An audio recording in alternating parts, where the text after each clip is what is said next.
Hello, hello. My name is Cassandra Shields. I am a professional reading teacher for kids. I own Shield Scholars, which is a remote tutoring company for kids 3 to 8 years old, in an attempt to close that learning gap when it comes to core curriculum thanks to COVID and 2020.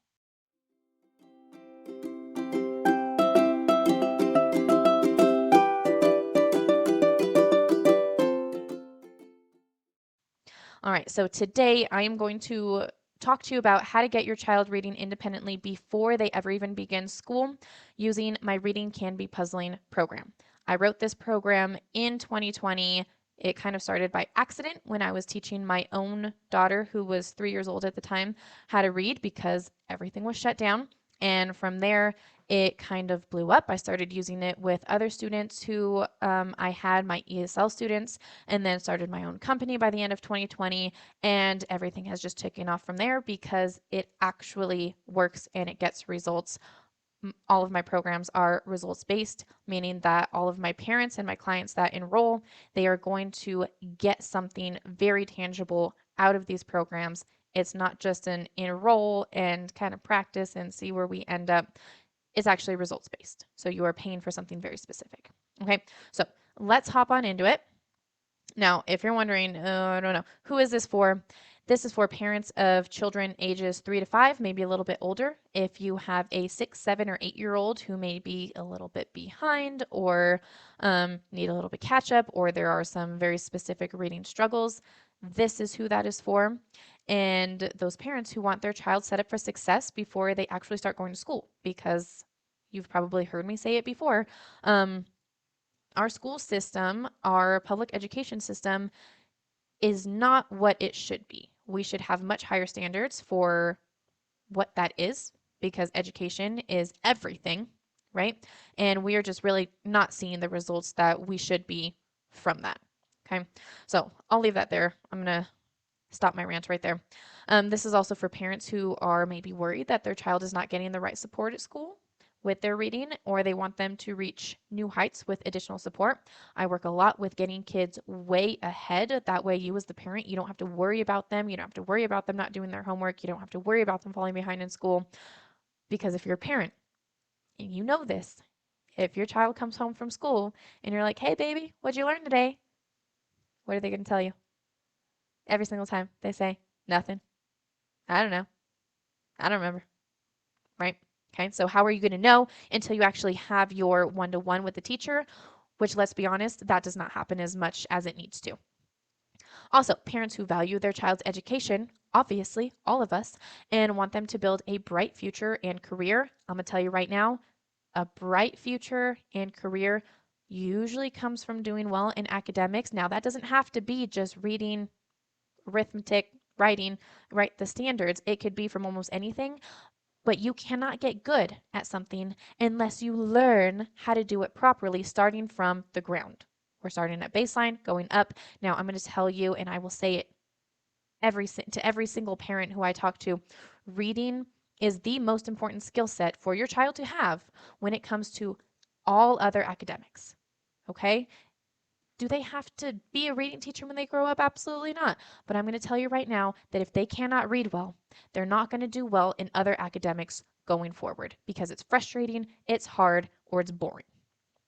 Also, this is for parents who are prepared to invest the time, the energy, and effort to help their child read early on so that they can be the top performers at school when they actually begin. So there's a little bit that parents need to kind of bring to the table as well, right?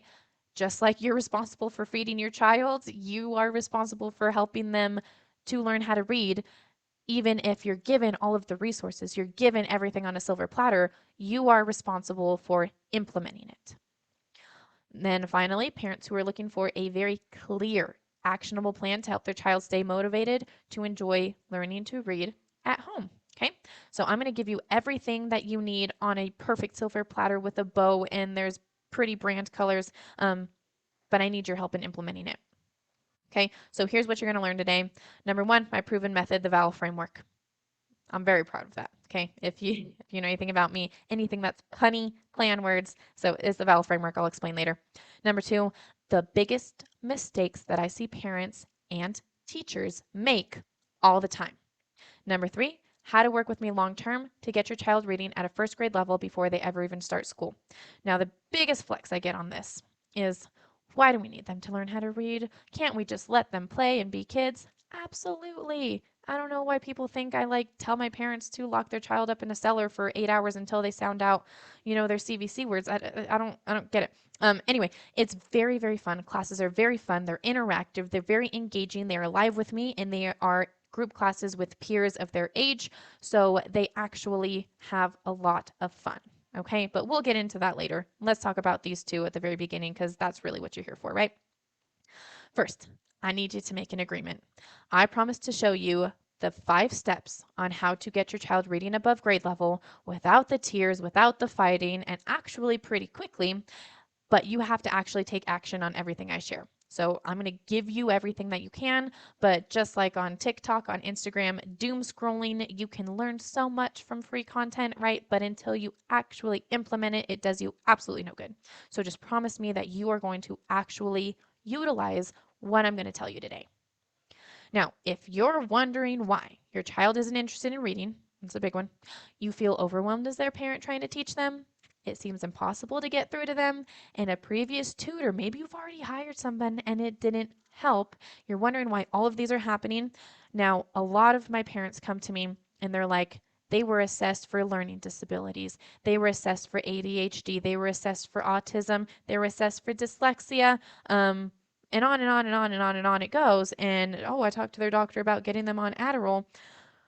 That's probably not what's happening here. So, some good news before you go down that rabbit hole. If there's something wrong with my child, there's probably not. Um, Let me explain why a lot of these come up. Okay. Why do these problems exist? We have 3 main reasons. Number 1 is relying on your poor little school teacher. We can't do this anymore. If you watched my first video, I try not to go on too long of a rant because I know everyone's tired of hearing about it, but we have a massive teacher shortage.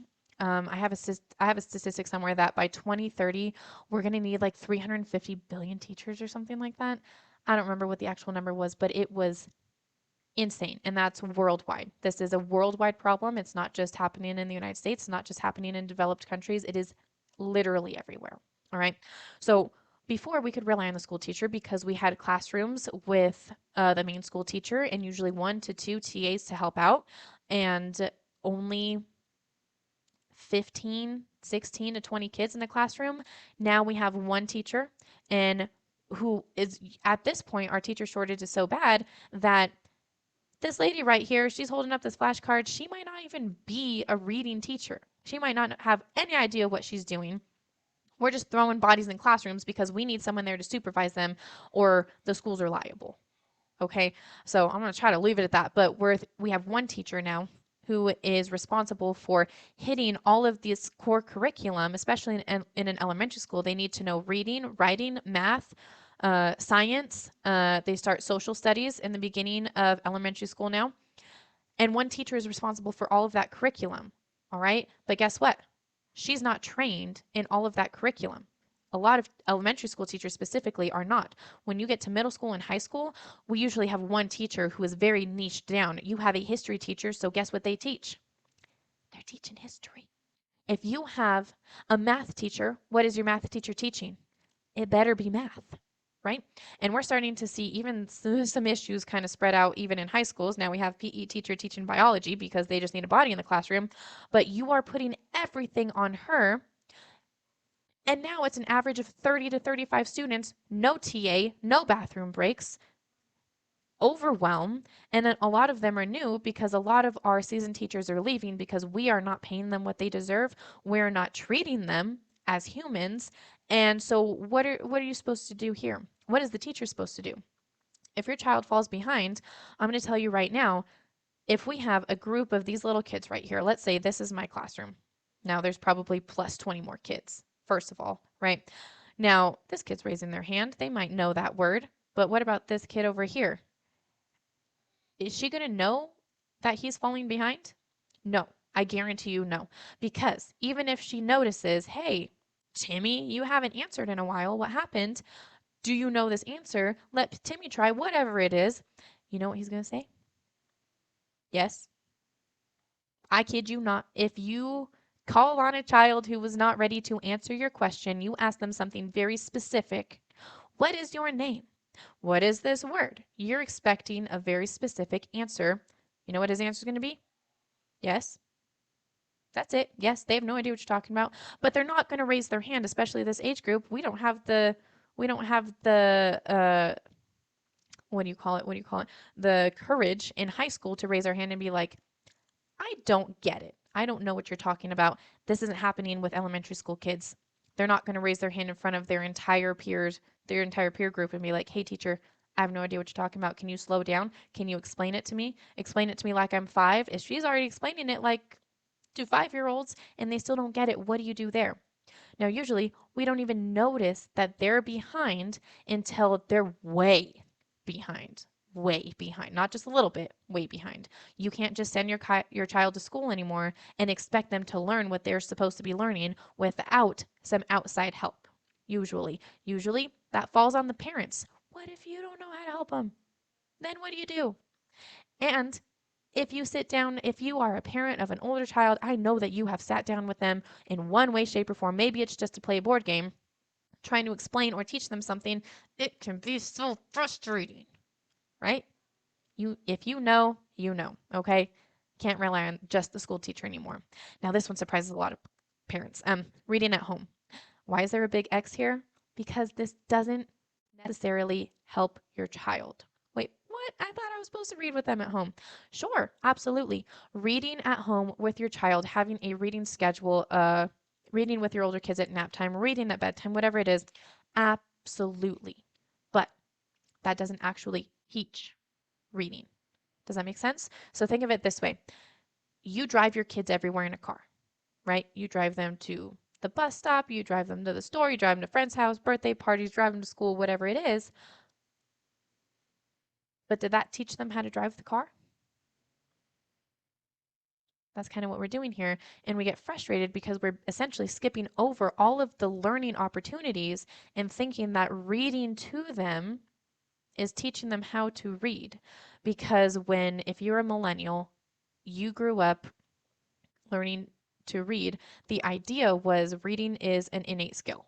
And it's just something that's going to happen just by being put in front of it. It's just going to happen like talking, right? If you talk enough around a toddler, they start to say your words. Some of the words aren't really what they're supposed to be saying, but that's not how reading works. It's not an innate skill. It is something that needs to be taught and practiced a lot. There is a whole science of reading now, and that is why just reading to your child is not going to actually teach them how to read. Sure, we want them to love books, we want them to love stories, and that's what this does, but it doesn't teach reading. And then waiting to get help. Like I said a couple slides ago, when we start to see, hey, I think they're behind. I talked to their teacher. They should be reading at an M level by the end of second grade. They're only reading at a J level. That is a massive amount of catch up to do. So, what do we do when we wait to get help? They've already been struggling probably for an entire year before you will probably even notice. All right. So now that just sets up this like really dangerous hamster wheel that it's really hard to get off of, especially with this age group of I can't do it, I won't do it, and I won't do it because I can't do it. And now now they hate school. So now we have to undo some really bad habits. We have to implement better habits and we have to build up that motivation. Whereas if we just caught it and nipped it in the bud in the very beginning, we wouldn't have a lot of these extra problems to even worry about. Okay. So a little bit about me if you are new to seeing my face. My name is Cassandra Shields. I have been tutoring kids as young as 2 years old since 2018, January 2018 in ESL, which stands for English as a Second Language, and also reading, math, and science. I have taught at this point almost 4,000 individual students and hundreds to read before they ever even started kindergarten. This is what I'm known for. I also teach science and math and too, but reading is really where every single student starts with me, and then from there we just kind of move into other things because then they don't need me to be the reading teacher anymore because I taught them how to read so well. Okay. Um, I've been doing this for a very long time, so testimonials, feedback from other parents. I mean, I can tell you how great I am until, I'm blue in the face, but until you actually see it from other people, doesn't really mean a whole lot, right? So, Ahita, here's some past reviews. These are screenshotted, so there's no editing to these at all. Ahita was one of my students. Oh, I miss her so much. But this is all reviews from her mom. So, here on the left, if there's two, this is a public review that parents have left for me so other people can see it. On the right is some sort of private review that was only for my eyes. So, Ahita said, or her mom said, amazing class, amazing teacher. My 4-year-old is reading at a first grade level thanks to Miss Cassie's classes. And then to me, she said, thank you so much, Miss Cassie. Your classes are amazing. Madeline, public review. My daughter's reading skills have greatly improved because of this class.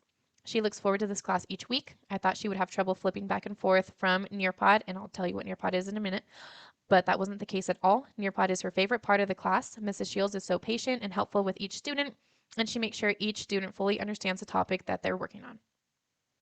Thank you for all your help with Madeline. Her reading has greatly improved because of your classes. She has gone up 3 reading levels since she started your classes this past summer. So just by context there, this past summer, she was with me for less than a year.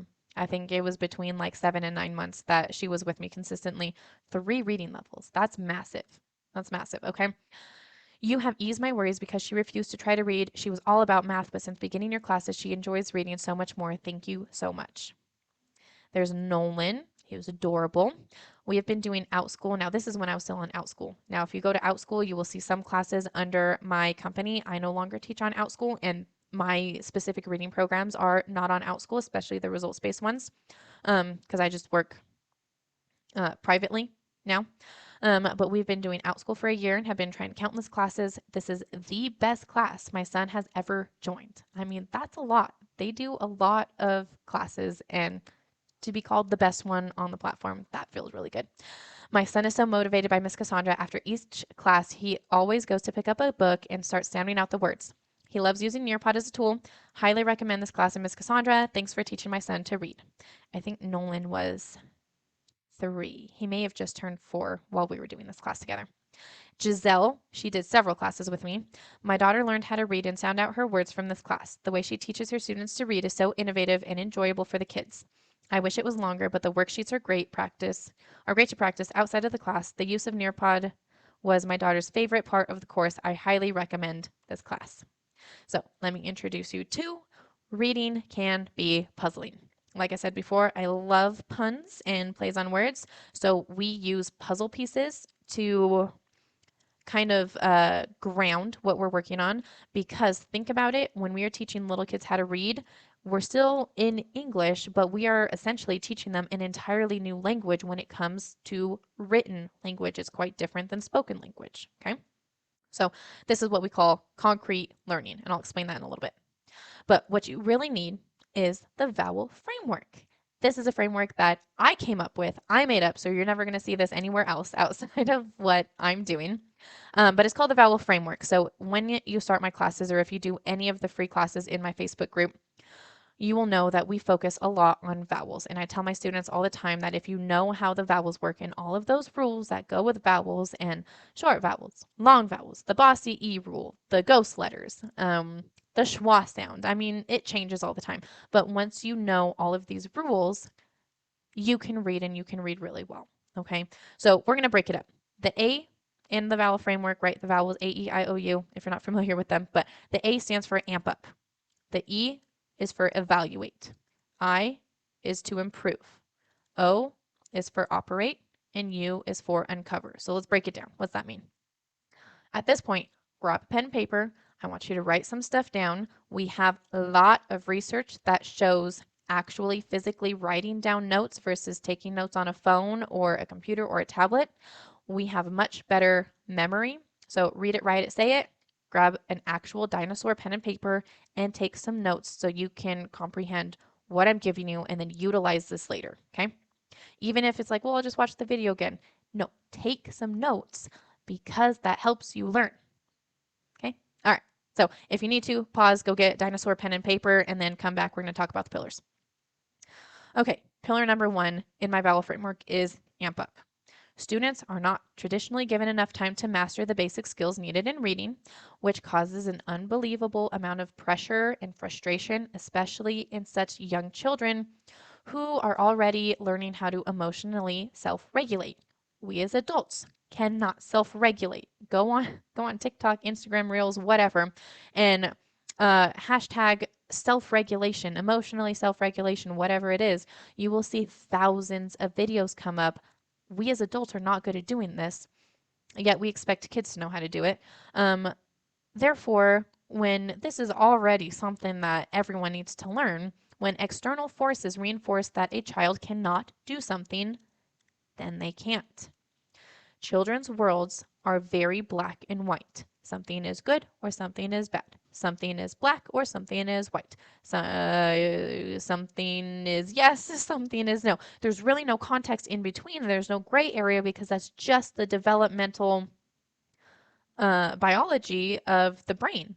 So, I mean, you can think a lot of it comes back to survival. You don't ask questions. If I run, you run because there's probably a bear chasing us, right? I mean, that stemmed from somewhere. That's how you learn about your, uh, what do you call it? Your society, your social interactions is by watching how other people act and communicate. And therefore, that's what happens. So we make it very simple, yes or no. And that's just how they receive information until they're about 7 or 8 years old. They're very rule based. Okay. Now, they internalize these struggles and these concepts as I'm smart or I'm dumb. Now, when your child starts traditional schooling, if they're going to go to public school, kindergarten, first grade, whatever, that's when they start to learn about kind of social interaction. And kids do it all the time. You don't have to label a child to have them get a label. It's just something that we just do as humans. So a lot of times they are the good kids or they're part of the bad kids. There's two groups. There's not a whole lot of in between. We try to teach that there's in between, but it's really hard for them to conceptualize that. Okay? So if your child goes to school and they see kids who are doing really well, they can read well, they get stars and stickers on their homework and their workbooks, but they don't, smart or dumb, right? They don't have the ability to conceptualize, well, this is why I don't understand it. It's only because blah, blah, blah, blah, blah, blah, blah, blah, blah. They're dumb. And that's how they're going to internalize it every single time, no matter what you say as their parent. Okay. So if they think they're dumb, it's because they can't do something. Now, if they can't do something, they won't do something because it's embarrassing. We, as adults, we do that. And then if they won't do something, that reinforces that they're dumb because now everyone's moving on and they're not caught up. They still don't get lesson one when everyone else is on lesson four. I can't, I won't, I'm dumb. I can't, I won't, I'm dumb. And this is a really difficult hamster wheel to jump off of, especially when their brain development is where it is at a 5-year-old stage, right? So basically what we're going to do is we're going to amp them up, we're going to motivate them, we're going to make sure that they have the confidence to be able to read independently. Now, this is a really big part of the program when I have older students in it, because this can be a very, very hard mindset to break. So, how do we do that through motivation? Obviously, it's yes, baby, you can do it. You're so smart. You're so um, capable, all the things. But I'm going to tell you something. There are two types of motivation. There's intrinsic motivation, there's extrinsic motivation. Intrinsic motivation is the motivation we feel within ourselves for no other reason than we like something, we're good at something, and we just want to do it. Games, YouTube, right? You don't have to coax your child to probably play a game on the tablet. They are intrinsically motivated because they find it interesting and they find it fun. Extrinsic motivation is kind of the opposite, where external stimuli or reinforcements are going to get us to do something. If you read and you do your class, you can have some fruit snacks. If you get an A on your test, we can go out for ice cream. Those are external motivations. We want to induce intrinsic motivation. So what do? They come to class with me and they have fun and we have a whole bunch of fun together and it's great. And they play Nearpod games, which is interactive lessons with me being a live teacher. They get to see their friends. It's fun. It's carefree. There's very little pressure. I don't put pressure on them. Usually that's from the parents or themselves. But we work on building that confidence and making it a very fun and safe place to learn. Okay, brings us to pillar number 2. Our E in our vowel framework is evaluate. Schools have set curriculum and they move on to the next topic regardless on if every student is ready to move on or not. This is how schools get money, is with standardized testing. The more or better testing results that they have, the more grants that they get. That's money for the schools. We already don't have enough money for the schools, so what do you do when you're stuck between a rock and a hard place, right? So they're going to move on. Well, what if your kid's not ready to move on? The chance to retain and actually learn all of the information that the children are bombarded with, it just isn't there. They're not able to retain it. They're teaching to the test because they have to. So are they learning organically? Are they able to take what they've learned and apply it to other aspects of their little baby lives? Usually not. No. So we need a very clear starting point. We do this through assessments and we do this through planning, roadmaps, individual what do you call it? Individual roadmaps, individual assessments. There's a word I'm looking for. I can't remember it. Oh well. So we do one-to-one assessments a lot. We don't just do them once. We don't just do them twice. We do them no less than 3 times. It really depends on the program and the results we're looking to get. But basically, it comes out to a one-to-one assessment every month or every 4 weeks. Okay. Now, if we don't have this in place to start, and we start with something that's way too easy for the student because we don't have an assessment. I don't know where they're supposed to be, right? If we go based on age, which is a very bad way to just right out of the gate start to do anything. We don't want to go off of age, we want to go off of skill. So if it's way too easy, okay, that builds confidence for the first couple weeks, but then it gets very boring. Now they don't want to do it. They're not intrinsically motivated anymore. But at the same time, if we start at a place that's way too hard, when I have a lot of students come to me because they are behind, I have a lot of parents, they're like, well, no, they need to be doing 3rd grade stuff. They need to be doing 4th grade stuff. But if they don't have the foundations for 3rd grade material, that makes absolutely no sense to start there. I don't care if they're in 3rd grade. I care what their evaluation says. That is where we're going to start, or else there's no sense in having a roadmap. Okay? When you have a very clear starting point and a roadmap, it creates a very straight shot forward to a specific destination. Okay, I know where I am. I mean, think of it just like an actual map if you're going to go treasure hunting. Okay? If you don't know where you are, but you know the treasure is right here, well, what good does that do if you have no idea where you are right now? How do you follow this map? You can't. Following a roadmap makes the concepts and ideas easier to follow because, in good old cumulative fashion, one concept leads to another concept, which leads to another and another and another, and so on. And we're going to organically build on all of these foundations to where everything makes sense. And at some point, they're going to be able to learn independently and organically without having to be taught to memorize something. Which brings us to our next pillar. The I stands for improve. Most students are not given enough time to master the basics. We know this. Let's move on. Okay. As a result, as the school year goes by, they are presented with new words that look alien, make them feel very overwhelmed, these new rules, or we completely changed and dropped the rules. This is a huge bridge to cross and a huge learning gap to kind of close when it comes to learning about sight words and high frequency words. If you haven't been able to master the key foundations that make up more complex words, imagine what happens when things advance. So, okay, let me explain what happens and I see over and over and over and over and over and over again. We start kindergarten, we go to preschool, we go to kindergarten, we go to 1st grade, we go to 2nd grade. All of a sudden, somewhere in the middle to the end of 2nd grade, I have parents reaching out to me being like, all of a sudden he can't read. He was doing so good, but now I think it's a learning disability. I think he has ADHD. He can't pay attention in class.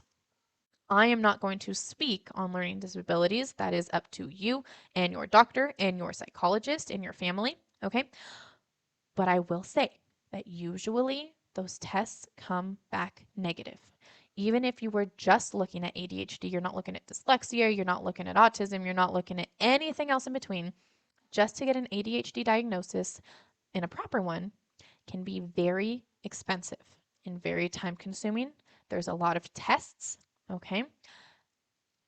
And a lot of times it comes out to be that that's not the problem. So what's happening here? And I'm going to explain it. When we teach basic letter sounds, which are called phonemes, first of all, they're taught incorrectly. We teach synthetic phonics, which is something I learned to do in ESL, and it absolutely blew my brain that teachers in the United States and Canada don't actually teach like this in schools. Um, but basically, what happens with synthetic phonics is we take each letter sound down to the very basic sound that you can possibly make it. So, the example I use a lot is the word milk. A lot of times, and we don't realize we do this because we have a lot of native biases that we throw into our language that we don't even notice that we do. But a lot of times we teach m, m, m. That's absolutely wrong. That's so wrong. And it makes me cringe when I hear someone teach it like that. The sound for M is mm. That's it. Mm. Not m. Adding that's the U sound. So technically you just taught MU. Okay. I is I. We do it a lot with L. L, we teach la, la, la, la, la. Wrong. L says ooh. That's it. Again with K and the C sound, we teach k, k, k. The proper sound is just in the back of the throat. You sound like a cat coughing up a fur ball. Okay. So when we teach all of these letters wrong, I mean, there's 3 of the 4 you just flat out taught wrong. And I know some of you watching this are like, oh, I do that. That's how I taught it. Okay. And that's okay because that's just native English. That's what you do when you are working with native English speakers and you don't notice that you do that. Okay. But what you just taught them to do was for the word milk, m-i-l-k. Ma'ilaka. Put it together. Ma'ilaka. Ma'ilaka is 4 different syllables. You did not teach them to sound out milk. So what just happened is Ma'ilaka kind of sounds like milk. They'll probably pick up on some context if they're reading a leveled reader. Oh, that says milk. What had just happened? They memorized MILK is the word milk. They don't know how to decode it. They memorized the whole chunk. So if we constantly memorize cat, bat, all these CVC words, we constantly memorize letter sounds, or not letter sounds, excuse me, but we constantly memorize pictures, essentially, what the word looks like, because baby brains, they're so good at pulling statistics from all of the stimuli around them. So if they just memorize 200 words, if they just memorize 300 words, maybe even 400 or 500 words, but when they get into that second grade, those chapter books where they don't have pictures anymore to give them an idea of what's happening in the story, all of a sudden they can't read because they can't.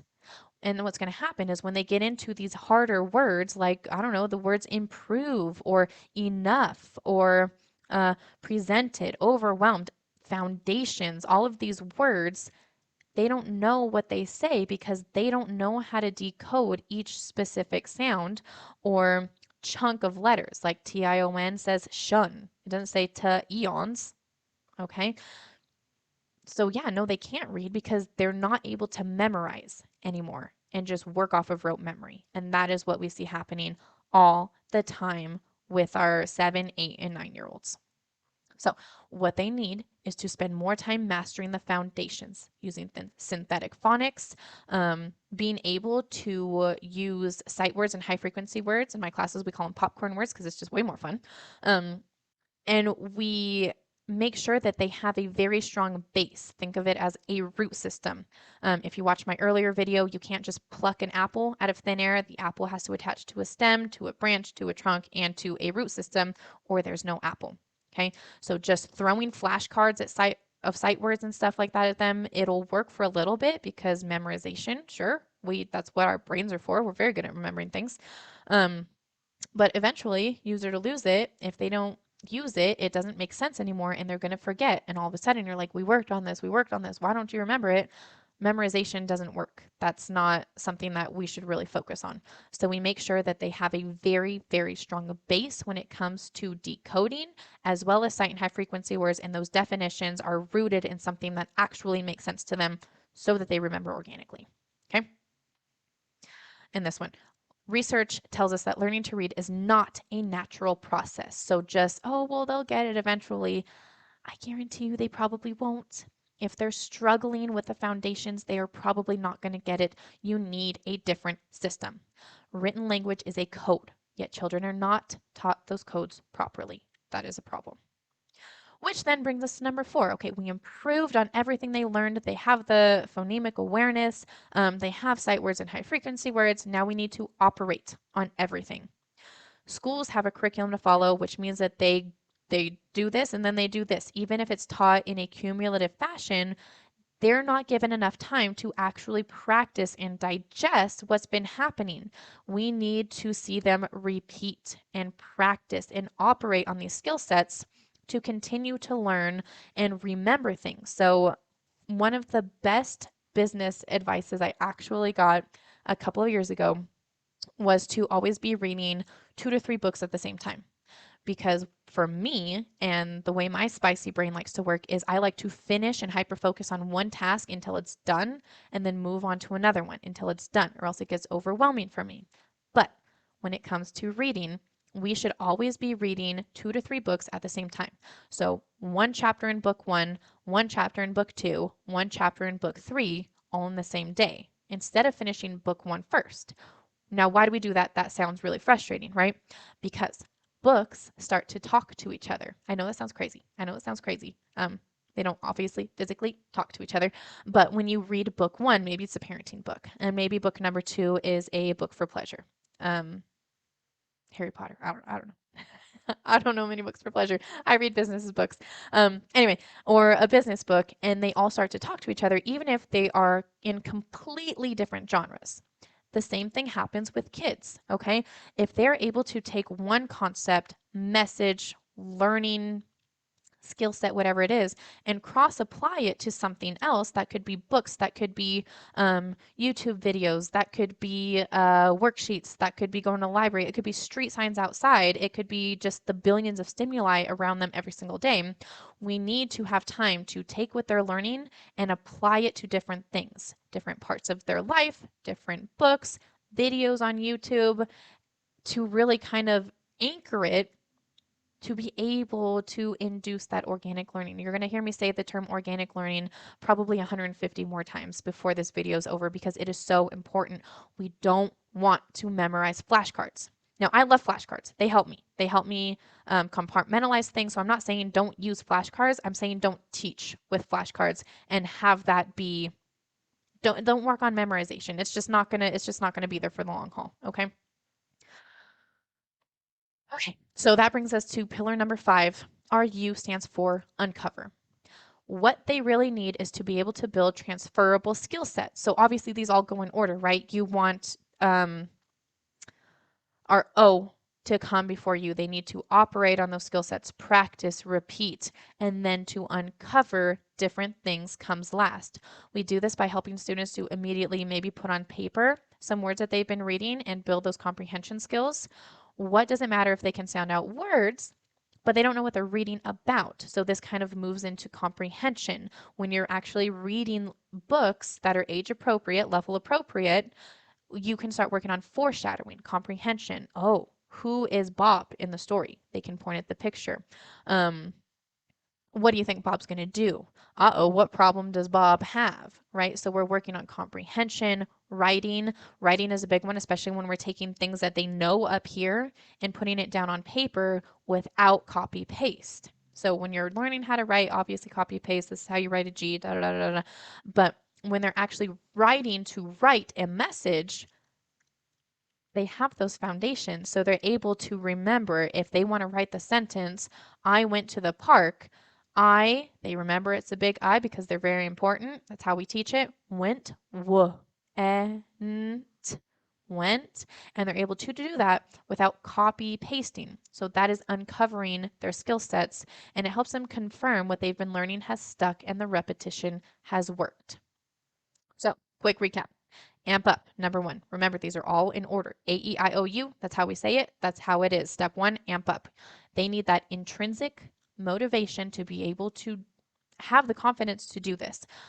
Just you as the parent, you could be the best parent, most supportive parent in the world, and I hope you are, but that's not enough. Baby, you could do it. Baby, I love you. You are so smart. You are so capable. Whatever it is, if they're not intrinsically motivated, we could go get ice cream if you please, just sit down and do this. But if they're not intrinsically motivated, it's not going to get the results that we really want. So in my classes, we really, really, really hit hard on confidence, having fun, non-stress environment. We do not have them sit in a cellar and practice their CVC words until they get it. And you know what? Depending on what their age is, when it comes to focus, I think it's the age plus 5 minutes. That is their focus ability. Okay, so if you try to set them down for an hour of reading, you're probably going to fail. Okay, so if you have a 5-year-old plus 5 minutes, 10 minutes at a time. Okay, and then you need to switch up the activity. Now, does that mean that you school and you work on school for only 10 minutes a day? No, not necessarily, but you need to break it up into 10-minute activities. Does that make sense? If you have a 4-year-old, 4 years plus 5 minutes, 9 minutes is their focus key. Okay, so we want to build that confidence and we want them to have fun doing it. Take the stressors out. Number 2 is to evaluate. If you need my help doing this, please make sure you show up to your call. Please make sure that you come to your booking. And if you want an assessment done, maybe with an older child who can already read a little bit, that is what we'll do on the call. Just please send me an email or something ahead of time so I know to make sure we have enough time to do that. We want to make sure that we are starting at the proper level. Too easy, boring. Too hard, frustrating. We need somewhere in the middle. Improve. We're going to improve those foundations. We're going to constantly build and work up. Remember that my tree analogy, that's what we're going to do. We're going to attach meaning to something very organic, something that actually makes sense in their lives, maybe something that they've experienced, and build from there. Improve on those skill sets. Then we're going to operate those skill sets. Practice, practice, practice, practice. Repeat, repeat, repeat, repeat. If you can, for you, try this. Get 3 books. They could be completely different. Read 1 chapter in each one every single day. You will see that they start to melt into each other, even if at face value they have nothing to do with each other. So do that with your child too. Read 1 book with them. Now, obviously, their books are a lot little, so you can go ahead and finish the book. But 1 book, maybe it's, I don't know, The Ugly Duckling, and then you read another book, or maybe you start reading a chapter book together to kind of get that story base. If they have that attention span, you can totally do that and be like, oh, remember that's kind of like the problem that the ugly duckling had, right? What was his problem? Start to mesh them into one another to start building that comprehension. Uncover the skill sets. What are they able to do now? Can they type in their favorite YouTube channel by themselves? If they can't, help them sound it out. If they're trying to sound out Ryan's World, I know we don't want to talk about Ryan's World. I know. But what's the sound, right? Bring the learning into whatever they're doing, even outside of school. Okay? Uncover those skill sets. Now, congratulations. We finished. You made it through the whole video. I know I make these very long because I talk a lot. So remember, in life, there are always 3 different choices. There's the guesswork, there's the hard work, and then there is a proven framework. You get here a lot faster with a lot less issues. It's a lot easier. Takes a lot less time, less stress. So remember, at the beginning, 692 hours ago of this video, you made a commitment to take action. So I hope you got a lot of value from this video. But it's up to you to actually take action here. So let's have a serious talk about how your child can start getting the guidance and help that they need to start reading before school, because it is so, so helpful. It's not just a first world kind of ability to read before you actually go to school. It is so helpful. And I talked about the synapses of the brain. I'm not gonna bore you with that any longer, but we actually see it just kind of take off, and like for the rest of their time in school, they do really well because they started off being good at something and loving it. So let's build them a clear roadmap so they know how to become fluent readers and actually enjoy the process. No tears for them, no screaming into a pillow for you. And then if it makes sense, we can work together to get them there. Okay? So scroll down below and you will see, if you haven't already booked in, you can book in below. Make sure you choose a time and day that works for you. This will usually be about 30 minutes. This is a completely free call. Make sure you show up with me. Okay. Now, if you have already booked in a call and you can't make it, please reschedule, because no show appointments will not be rebooked. My time is very important. It's just as important as your time. So please don't leave me hanging. If you get sick or your kid pooped everywhere or something like that, and you just reschedule or send me a text and I can reschedule for you. Okay? All right. I look forward to seeing you on our call, and then you should have my email. When you book in here, you'll get my email. You can reply to those, and I will get back to you ASAP. So you can send me any questions, all right? All right. See you soon.